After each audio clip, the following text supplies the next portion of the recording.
Bienvenue dans Le Monde selon l'IFRI, un podcast de l'Institut français des relations internationales. Je suis Marc Ecker, directeur exécutif de l'IFRI et rédacteur en chef de la revue Politique étrangère. L'objectif de ce podcast est de vous donner un aperçu de la richesse de la production de l'IFRI et de transmettre des clés de compréhension du monde dans lequel nous vivons. Pour cet épisode, j'ai le plaisir de recevoir Jean-Michel Severino, président du Conseil de surveillance d'investisseurs et partenaires, un groupe dédié au financement et à l'accompagnement des petites et moyennes entreprises en Afrique.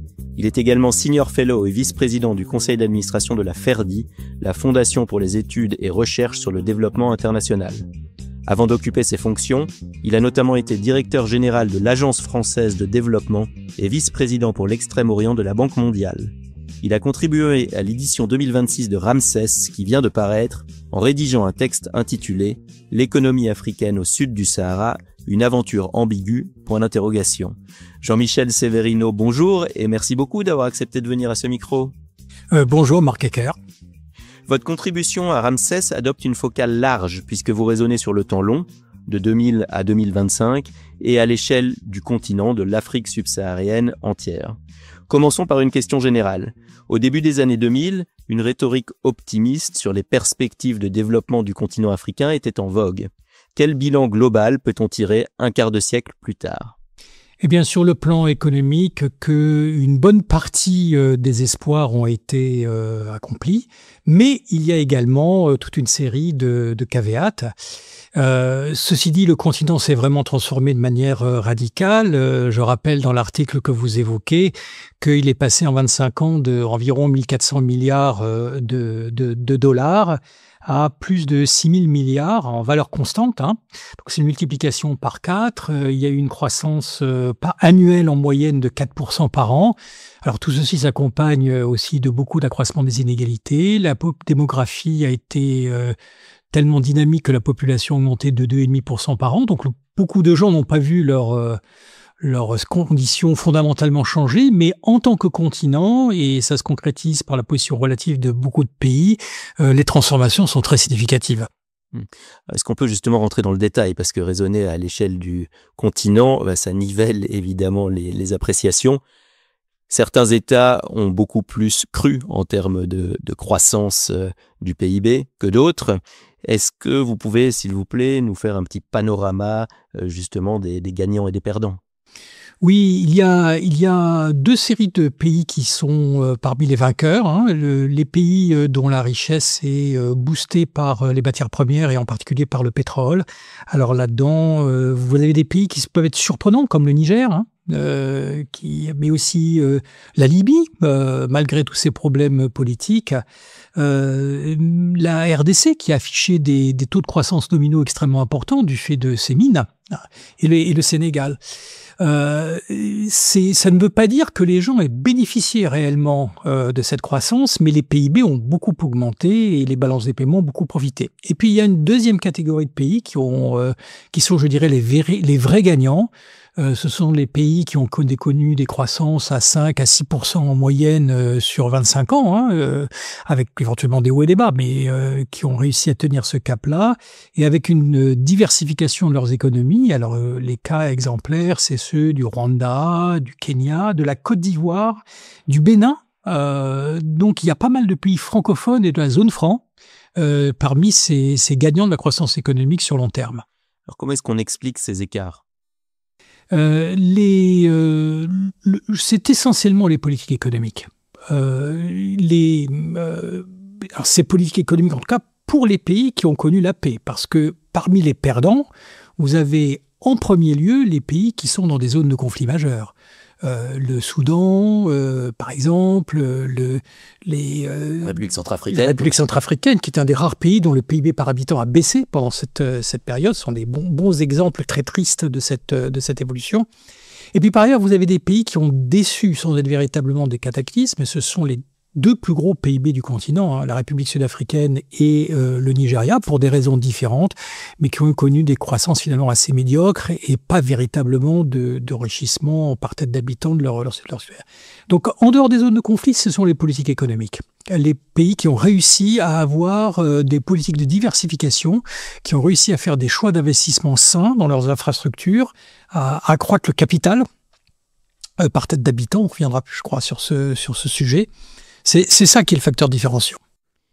Les conflits, on y reviendra aussi parce que dans votre article, vous dressez la liste de tous les freins au développement. On va les détailler plus tard, mais tout de même, je réagis sur cette liste de pays parce que dans les vainqueurs, je ne m'attendais pas à voir autant de pays touchés par des conflits sur cette période-là. La Libye, vous l'avez dit, la Côte d'Ivoire, même si c'est plus ancien, et puis le Niger, avec les coups d'État, le développement du djihadisme, etc. Donc, comment est-ce qu'on explique que des pays touchés par des conflits réussissent quand même à augmenter leur PIB? Alors, ce sont des accroissements, je dirais, quantitatifs et de balance des paiements. Parce que ce sont les ressources, ce sont les ressources de l'extraction minière, d'extraction pétrolière. Ça ne veut pas dire que ces ressources vont percoler jusqu'aux habitants de ces pays. Et le cas de la Libye ou le cas du Niger sont des bons exemples. Mais dans le cas de la Côte d'Ivoire, c'est un très bon exemple. La Côte d'Ivoire a connu 10 années, grosso modo, de crise politique au début du siècle, 2000 à 2012. Et pendant cette période-là, son PIB par habitant a stagné. Le pays a même reculé à pas mal d'égards, en termes de capital humain notamment. Mais à partir de 2012, il a connu une explosion au bon sens du terme. Pendant 6 ou 7 ans, il a connu une croissance de 8% par habitant, 8% du PIB annuel.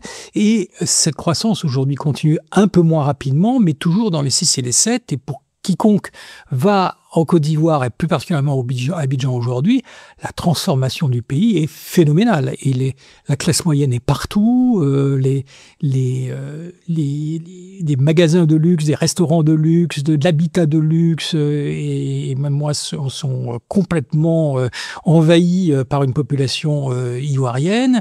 Le pays se couvre d'infrastructures, d'hôpitaux, d'écoles. Donc ces transformations-là, elles sont extraordinairement importante, extrêmement visible, et tout le monde n'en profite pas, mais quand même beaucoup en profitent dans ces cas-là. Le cas est tout de même intéressant et mérite peut-être d'être creusé. Comment se fait-il que dans certains cas, comme celui de la Côte d'Ivoire, la sortie de crise, la sortie de guerre se passe bien et qu'on arrive à se développer, alors que dans d'autres pays, on a l'impression qu'on ne sort jamais de la guerre, ou quand on en sort, dans le fond, les conditions d'un développement ne sont pas réunies et quelques années plus tard, on retombe. Au fond, il y a pas d'autre exemple que celle de la gouvernance. Alors la gouvernance ne veut pas dire l'absence de corruption. Dans le cas qu'on vient d'évoquer, celui de la Côte d'Ivoire, la corruption est très présente, elle est omniprésente même. Mais la corruption, historiquement, n'empêche pas les croissances élevées. Ces effets positifs et négatifs doivent mériteraient une longue conversation, mais en tout cas, on connaît beaucoup d'exemples de pays qui ont à la fois des croissances très élevées et des niveaux de corruption très élevés. Non, en fait, ce qui est le facteur différenciant, c'est la qualité des politiques. Parce que ce qui est caractéristique du continent africain, c'est, compte tenu de sa situation démographique, la dépendance au financement extérieur. Et du coup, les pays qui réussissent sont ceux qui arrivent à mobiliser des ressources extérieures importantes, soit principalement en s'endettant, en fait, à travers les marchés financiers ou auprès des institutions internationales, éventuellement parfois de certains bilatéraux, et qui réussissent à transformer cet endettement en investissement en infrastructure physique ou sociale ou humaine, et créer de ce fait une dynamique positive. Pour faire ça, il faut donner confiance au marché et aux emprunteurs. Il faut donc des bonnes décisions en termes de choix d'investissement. Et donc c'est cette qualité de programmation économique, cette vision à moyen et à long terme qui permet à un certain nombre de pays de se démarquer des autres. Peut-être avec l'aide d'acteurs externes aussi, des grandes institutions internationales, et comment ça concerne? Vous qui avez été, oui, je le disais, directeur général de l'Agence française de développement, comment l'AFD, par exemple, choisit d'investir dans un pays plutôt qu'un autre? Comment est-ce qu'on rassure les grands bailleurs? Alors, je crois pas qu'on puisse citer un seul cas dans le continent africain de pays qui connaissent une croissance rapide sans une connexion importante avec les marchés financiers internationaux et avec les institutions internationales. Encore une fois, du fait de ce déficit en épargne que connaît le continent, et qui est un des facteurs d'ailleurs les moins parfois compris, analysés dans toutes ses conséquences sur la situation propre de chaque pays. Et ce que va demander un prêteur, par exemple, ou un investisseur, c'est d'avoir une assurance raisonnable de remboursement de la dette. Et cette assurance raisonnable, elle n'est possible que de deux manières différentes, une mauvaise et une bonne. La bonne, c'est la croissance économique qui est générée par cet endettement. Donc, on va s'intéresser à la qualité des investissements, au volume des investissements, leur qualité, leur orientation, la qualité d'exécution. Donc, ce n'est pas que d'ailleurs des décisions stratégiques, mais aussi des questions de comment les administrations, les établissements publics, les entreprises publiques qui bénéficient de ces financements mettent en œuvre concrètement et arrivent à bonne fin de leurs travaux. Donc ça, c'est la bonne manière. Et puis, il y a la mauvaise manière, je veux dire la manière à la chinoise, qui consiste à prendre des gages et à se moquer au fond de ce que sera la répercussion de la dette qu'on crée sur la croissance, parce que de toute façon, on pourra saisir quelque chose au cas où on n'est pas remboursé. On va revenir sur tous ces aspects, mais j'aimerais d'abord faire un petit point précis sur un cas que vous avez mentionné dans vos propos liminaires, qui est celui du Nigeria, en expliquant que le Nigeria avait beaucoup déçu. Et dans votre contribution à Ramsès, vous précisez les choses en disant que le Nigeria n'a pas réussi à diversifier son économie et est resté trop dépendant des hydrocarbures, ce qu'on appelle le syndrome hollandais. La question que j'aimerais vous poser, c'est y a-t-il sur le continent un ou des pays qui ont réussi justement à se défaire de ce syndrome hollandais, et si oui, comment ont-ils fait? Non, il n'y a pas de cas. Peut-être que si on rentrait on pourrait rencontrer des nuances, mais globalement, il n'y a pas de cas. C'est extraordinairement difficile de se sevrer de la ressource pétrolière et dans une certaine mesure de la ressource minière si on n'y est pas forcé par l'épuisement de cette ressource ou l'effondrement des cours. Parce que cette ressource, elle a des effets macroéconomiques extraordinairement puissants et contre lesquels on est sans armes. Elle élève, par exemple, les parités. Elle rend l'économie domestique non compétitive. Elle attire cette ressource dans le secteur d'exportation, les talents, qui sont tellement bien payés que les autres secteurs de l'économie n'y ont plus accès. Et en plus, elle a des effets extraordinairement pervers dans la mesure où elle permet de financer des dépenses publiques qui sont souvent, du fait de leur mode même de financement, peu productives ou peu efficaces, sans parler de l'alimentation des circuits corruptifs. Et un syndrome de ce type-là, il est quasiment sans remède. Et à l'échelle de la planète, d'ailleurs, on réfléchit longuement avant de citer des pays qui ont réussi à se sauver. Ce n'est pas qu'un sujet africain, c'est un sujet générique. Mais pour revenir à l'Afrique et au Nigeria, compte tenu du poids du Nigeria et du poids grandissant, démographique notamment, ce que vous venez de dire est quand même extrêmement pessimiste pour au moins la sous-région. Est-ce que quand même on peut trouver des moyens d'en sortir? Parce que sinon, vu les dynamiques également conflictuelles au Nigeria dont on parlera peut-être tout à l'heure, l'avenir est bien sombre.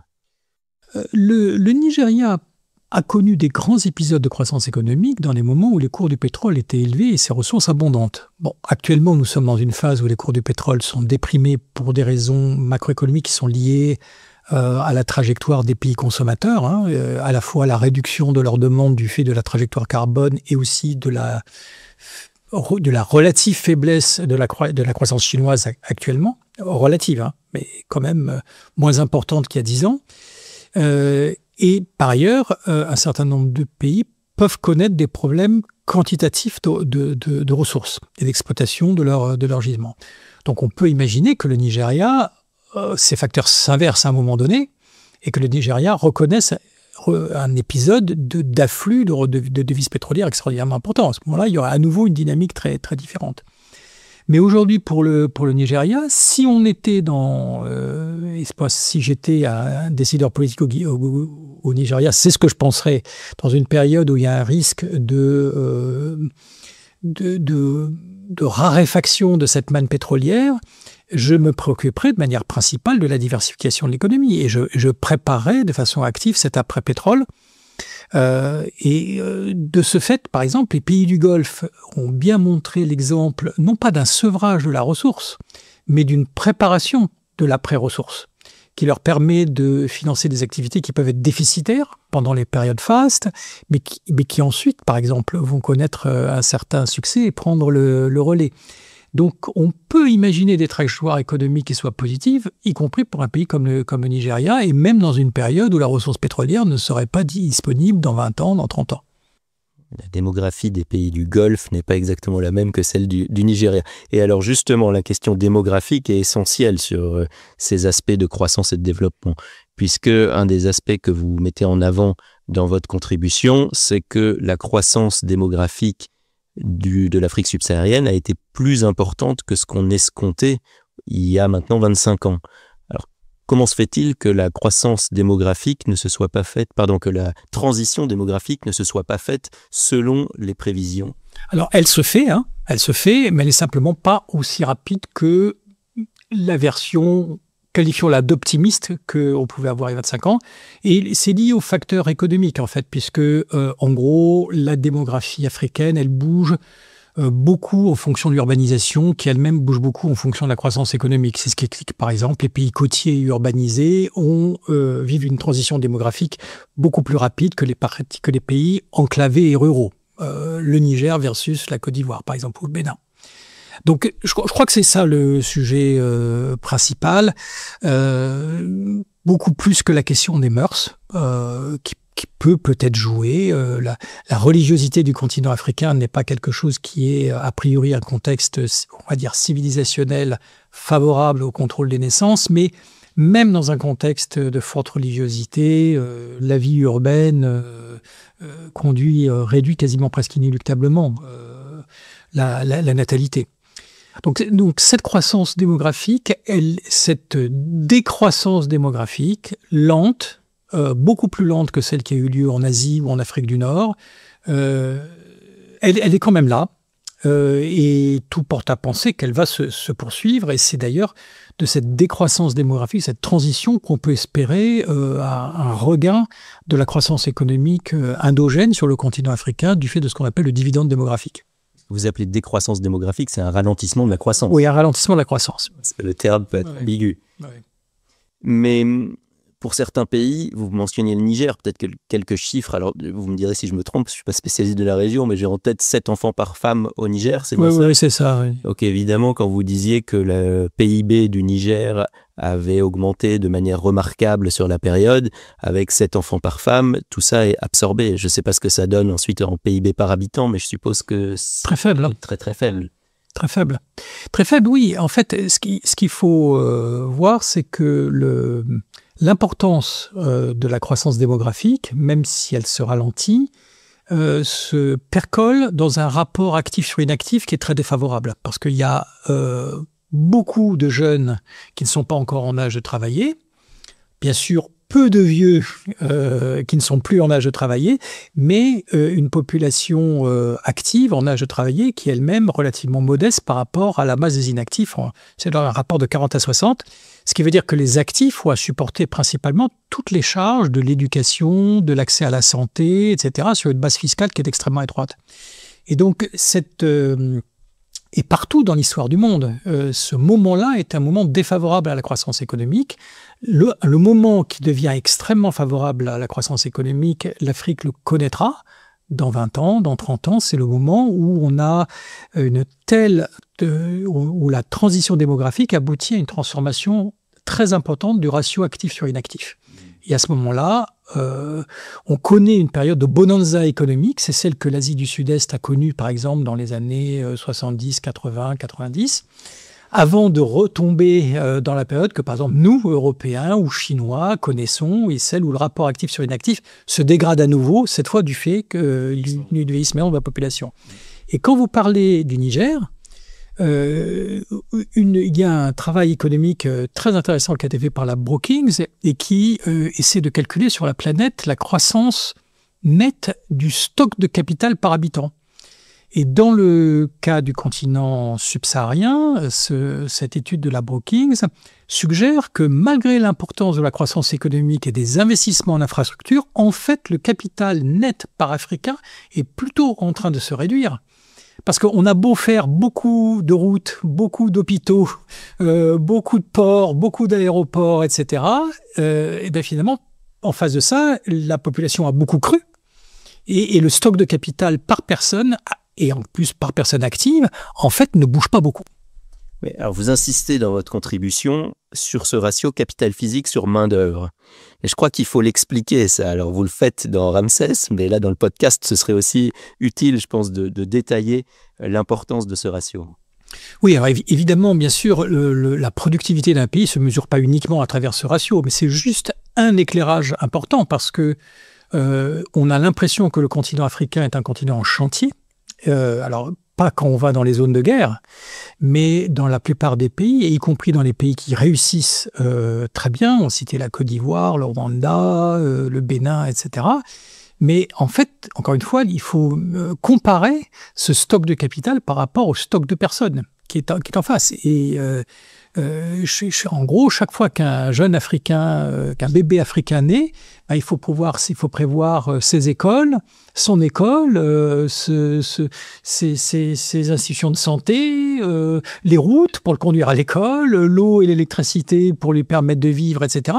Donc en fait, chaque personne qui naît génère un besoin en infrastructure et en capital physique, et je ne parle même pas du capital immatériel. Hein. On parle là, on prend une approche très réductrice, hein, mais illustrative.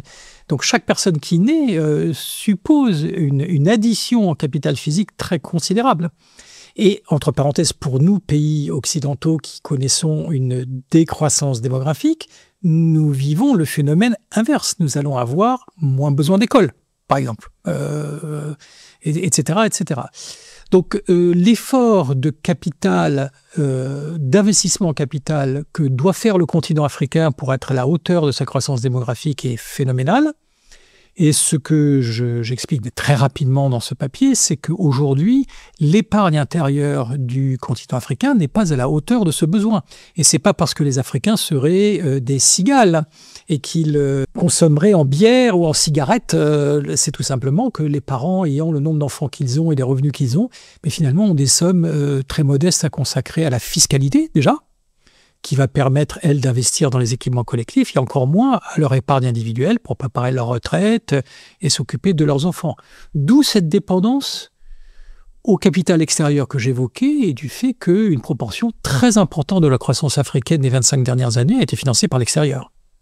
Et on en vient au troisième facteur qui a freiné le développement de l'Afrique que vous évoquez donc dans votre contribution à Ramsès, qui est justement la dette publique. Et vous expliquez que cette dette a augmenté et qu'elle est devenue insoutenable. Mais par ailleurs, vous montrez qu'elle s'est diversifiée en quelque sorte, que les bailleurs ont changé. Est-ce que vous pouvez nous faire un point justement sur ces deux aspects, à la fois la diversification, mais également le côté insoutenable ? Oui, alors le continent africain a investi d'une manière impressionnante sur 25 ans pour soutenir cette trajectoire.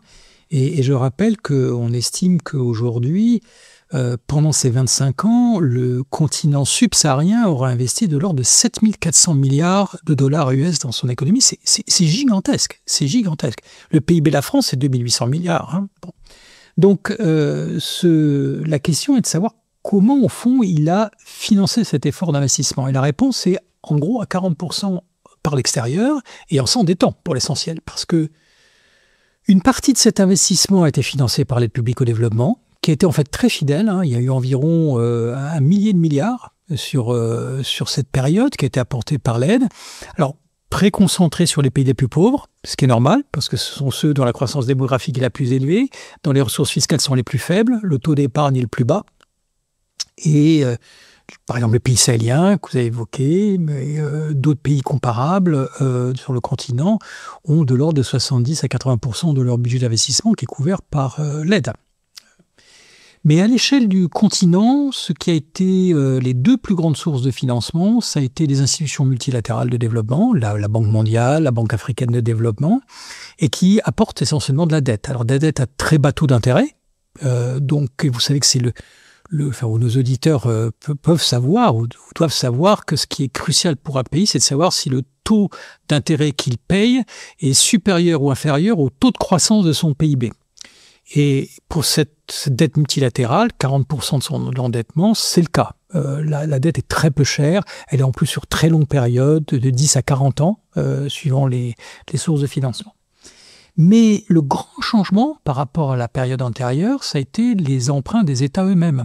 Plus de 20%, lors de 22% de cet effort d'investissement a été financé par des émissions obligataires des pays, des eurobonds, des eurodollars. Là, les taux sont plus élevés. Voilà, les taux sont très élevés. On a été à certains moments dans les 7, les 8%. On reste aujourd'hui dans les 5, dans les 6. Les taux ont un peu baissé. Donc on est sur des taux d'intérêt qui sont au mieux égales à la croissance économique pour les pays les plus performants et souvent très supérieurs. Ce qui crée et en plus les échéances sont plus courtes. On dépasse rarement la décennie.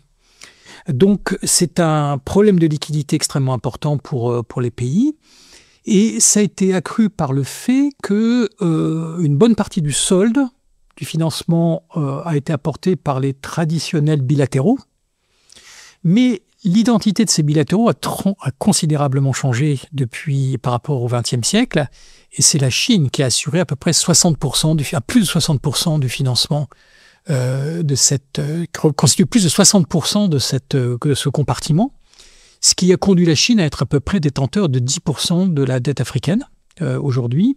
Or, c'est une dette qui est chère, qui est gagée sur des matières premières, et en plus, alors quand je cite ces chiffres, en fait, il faut les relativiser dans la mesure où on a des mesures imparfaites. La transparence n'est pas totale, c'est un euphémisme. Et cette dette pose un problème spécifique dans la mesure où, depuis le dernier FOCAC, la dernière grande réunion entre Chine et pays africains, la Chine a annoncé des objectifs de financement au bénéfice du continent africain qui sont extrêmement inférieurs à ce qu'elle avait fait auparavant. Et ce qui fait qu'en fait, depuis environ 2022, on ne sait pas exactement dire exactement quand, mais environ depuis 3-4 ans, nous sommes en flux net négatif. Donc, à la fois, les pays africains remboursent une dette chère et les Chinois ne réalimentent pas cette dette à hauteur des remboursements qui leur sont faits. Et du coup, ça crée une pression de trésorerie, une pression de balance des paiements significative pour les pays les plus endettés. Et vous savez, alors les Chinois n'ont pas réparti de manière égale leur financement sur tous les pays africains. C'est surtout les pays de la façade orientale du continent africain qui sont endettés, y compris le Kenya, qui est un des très, très grands exemples. Et donc cette double spécificité de l'endettement chinois et des émissions obligataires crée un sujet de traitement de la dette très différent de celui du XXe siècle. Et place les pays africains dans une contrainte qui est sans doute supérieure et qui devra d'une manière ou d'une autre être débloquée. Hein. Ça va prendre du temps, sans doute, mais la restructuration de cette dette africaine est indispensable pour réamorcer un nouveau cycle de croissance pour les pays les plus endettés. Parce qu'au tout début de l'émission, vous mentionniez la Chine en disant, dans le fond, si un État fait défaut, la Chine se servira. Mais est-ce que vraiment ça se passe comme ça en Afrique? On a l'exemple du Sri Lanka où la Chine avait saisi un port. Est-ce qu'on a des exemples similaires en Afrique? On n'a pas d'exemple aussi frappant. Hein. Donc je crois que les Chinois sont sans doute pas dans la même position qu'ils le sont dans leur cours proche pour faire du recouvrement forcé. Donc cette menace doit être relativisée. En tout cas, pour ce qui est la saisie d'actifs tel un port, etc. En revanche, ce que les Chinois peuvent toujours faire, c'est plutôt la saisie de production, d'exportation pétrolière, que dans le cas d'exportation minière, ils peuvent reprendre le contrôle de mines ou de puits de pétrole, etc. Ça, ce sont des choses qui sont plus faciles à faire que saisir un port ou un aéroport, où là, on parle d'atteinte à la souveraineté directe qui éventuellement peuvent conduire à imaginer la contrainte militaire, et on ne voit pas les Chinois rentrer là-dedans sur le continent. Un quatrième frein à la croissance que vous évoquez, et c'est le dernier qu'on mentionnera dans ce podcast, c'est l'insécurité et les conflits. Alors évidemment, vous ne pouvez pas détailler dans Ramsès, il y aurait beaucoup de choses à dire, mais vous mentionnez notamment en passant qu'il existe un nouveau grand jeu en Afrique, qu'on a déjà beaucoup étudié à l'IFRI avec le recul de l'influence de certains pays occidentaux, désormais contestés par des acteurs comme la Russie ou la Turquie. Ma question est la suivante. En quoi ce nouveau grand jeu alimente-t-il l'insécurité? Je pose la question comme ça parce qu'on pourrait aussi imaginer que certains pays parviendraient dans le fond à obtenir des choses à la fois des Occidentaux, des Turcs, des Russes, et qu'ils bénéficieraient de ces apports multiples pour se développer. Oui, vous avez tout à fait raison. Il faut distinguer le cas des grands émergents comme la Turquie, la Chine, qui se placent dans un jeu concurrentiel essentiellement économique, même si les Turcs vendent des drones au régime sahélien, par exemple. Et le cas de la Russie, qui a fait un entrisme extrêmement spectaculaire que l'IFRI suit de très près et documente très bien en Afrique de l'Ouest, principalement, mais pas uniquement dans le Sahel, renouant d'ailleurs avec des liens très anciens, puisque après les indépendances, tous ces pays avaient mis au pouvoir des régimes militaires proches de l'Union soviétique à l'époque, ce qui n'empêchait pas par ailleurs la France d'entretenir aussi des relations de proximité avec eux, mais en tout cas, il y avait une ligne idéologique, une proximité partenariale avec l'URSS. Aujourd'hui, la Russie joue un jeu dont on ne peut pas s'empêcher de penser qu'elle est étroitement liée à la question ukrainienne et qui est une volonté d'ouvrir un nouveau front, de perturber les Européens, principalement les Français, mais pas uniquement, puisque les Américains ont été également chassés de leur base au Niger, par exemple, et de créer un problème. Et de ce fait, ils alimentent les juntes que nous avons vus. Peut-être que les Russes sont aussi contents de contribuer à la lutte anti-djihadiste, parce que l'islam radical est aussi un souci pour eux. Donc là, d'une certaine manière, ils peuvent avoir une forme de cohérence dans leur combat géopolitique en cochant plusieurs cases simultanément. Puis on va terminer sur quelque chose d'un peu plus positif, puisque la fin de votre contribution à Ramsès essaye de montrer que tout n'est pas noir sur le continent africain. Quels sont les atouts de l'Afrique subsaharienne à moyen et long terme ? Alors, non seulement tout n'est pas noir, mais j'ai commencé cet article en disant à quel point l'économie africaine s'était transformée en 25 ans. Donc on a parlé beaucoup de problèmes, mais ces problèmes ne doivent pas masquer l'importance des réussites, en tout cas au moins dans une partie de cette Afrique qui se montre extrêmement dynamique. Le principal atout du continent africain, c'est sa population. Et si la transition démographique continue et, personnellement je l'espère, s'accélère, et c'est assez vraisemblable, dans les 20 à 30 prochaines années, l'Afrique va connaître un dividende démographique extrêmement important, d'autant plus important qu'il sera étalé sur une très longue période, et ça devrait créer des conditions extrêmement favorables à une croissance fondée sur le marché intérieur, avec une élévation qui sera quasiment automatique des taux d'épargne, une accélération des taux d'investissement, et aujourd'hui, avec des hypothèses finalement très conservatrices sur la croissance africaine, on imagine que cette croissance africaine, que le PIB du continent africain rejoindra quelque part à la fin du siècle le PIB de l'Union européenne. Et encore une fois, on est plutôt sur des perspectives, pour le faire, on est plutôt sur des perspectives de croissance de 4% par an, pas de 7 ou de 8. Donc il y a quasiment une loi de la physique de la croissance économique africaine qui est liée à son évolution démographique et bien sûr peut être perturbée par l'extension généralisée des conflits, si c'était le cas. Mais ça, qui peut savoir ça ? Après, sur un plan davantage de compétitivité, le continent africain a des ressorts absolument évidents, même aveuglants. Son agriculture. La productivité agricole aujourd'hui en Afrique est la plus basse de la planète et non seulement les gains de productivité massifs peuvent être faits, mais en plus, il y a une extension encore possible des surfaces cultivables. Et ceci malgré le changement climatique. Le continent est aussi un véritable terrain d'opportunité énergétique. Jusqu'à présent, on pensait cette opportunité énergétique en termes de pétrole, voire de charbon lorsqu'on parle de l'Afrique du Sud, etc. Mais aujourd'hui, il faut la penser en termes de solaire. Et on voit par exemple des pays se lancer non seulement dans de la production énergétique solaire à destination de leurs propres besoins, mais aussi se positionner dans le cycle de l'hydrogène vert mondial. Parce que qui a un grand potentiel ou une grande ressource verte peut être un grand producteur d'énergie verte, peut être un grand producteur d'hydrogène vert. Et même si cet hydrogène ne sera pas de loin la seule solution énergétique pour la planète, d'une manière ou d'une autre, il va compter, en particulier pour l'industrie. Le potentiel démographique africain va aussi inéluctablement avoir débouché sur une offre extrêmement importante en termes de services.